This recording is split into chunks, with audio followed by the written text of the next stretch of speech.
Kung mapapansin po natin sa isang pusa mga kapatid, lagi po silang malinis. Madumihan man sila, maya-maya malinis na sila. Hindi sa dahil nais nilang magpakarumi, kundi sadyang may mga panahong hindi nila maiwasan na marumihan sila. Subalit kapansin-pansing nililinis nila ang kanilang mga sarili. Maya-maya malinis na. Mga kapatid, dapat ganito ang ugaliin natin sa ating sarili sa Diyos. Ayaw nating mamuhay sa kasalanan, sa karumihan.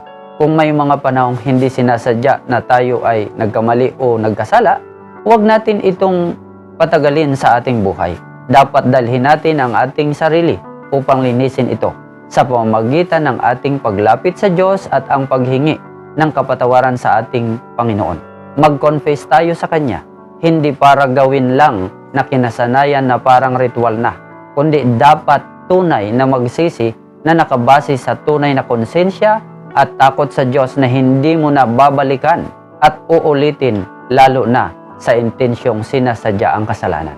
Ano ang sabi sa unang Juan 1:9? Subalit, kung ipinapahayag natin sa Diyos ang ating mga kasalanan, maaasahan nating patatawarin tayo ng Diyos sa mga ito at lilinisin tayo sa lahat ng ating kasalanan sapagkat siya'y tapat at matuwid.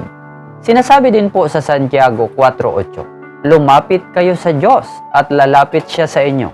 Linisin ninyo ang inyong mga kamay, kayong mga makasalanan. Linisin ninyo ang inyong puso, kayong pabago-bago ang isip. Kaya mga kapatid, mahalaga sa Diyos ang malinis na buhay at pamumuhay sapagkat tayo ang ginawa niyang ilaw sa mundo. Dapat makita ang tunay na identity natin bilang tunay na anak ng Diyos na namumuhay sa kalinisan. O makita ang tunay na pagkatao na may tunay na takot sa Diyos. God bless everyone!